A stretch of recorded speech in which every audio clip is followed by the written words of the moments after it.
Hello learners, welcome to my channel Lightup Knowledge and welcome to today's video.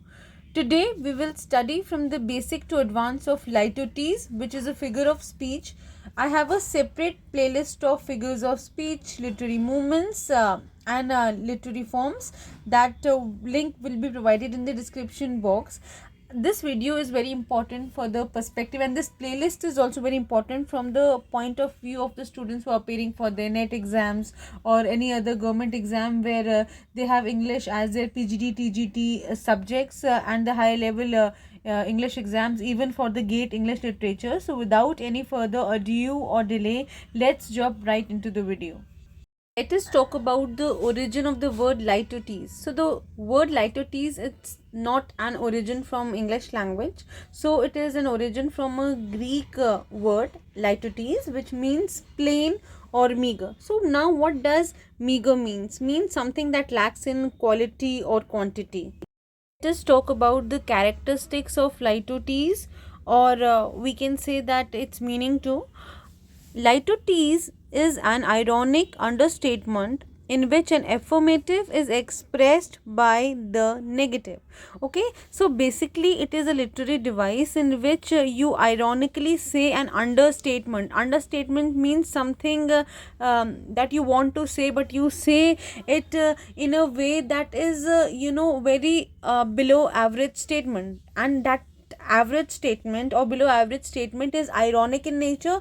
Means we can say is that it is happening in a way that is contrary to what is expected or typically causing amusement because of this. So in which you want to say affirmative, okay, you mean affirmative, but when you write it that literary style will be negative in nature. So that is causing irony when you want to say something affirmative but you're expressing it negatively, right?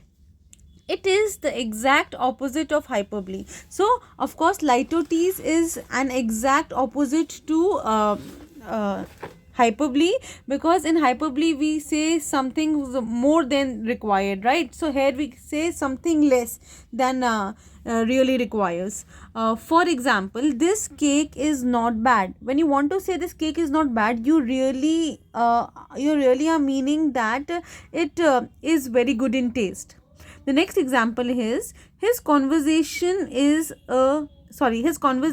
little tiring. So here what you want to say is that it means that the conversation was utterly boring. It was very boring. The name Litotes is given to the figure of speech by which we place a negative before some word to indicate a strong affirmative in the opposite direction. So when you are writing a literary device such as Litotes, what you want to do is you want to create an affirmative effect, but that affirmative effect is caused when you write something negative. So negative is written, but what we try to express is something that is positive, something that is affirmative in the nature.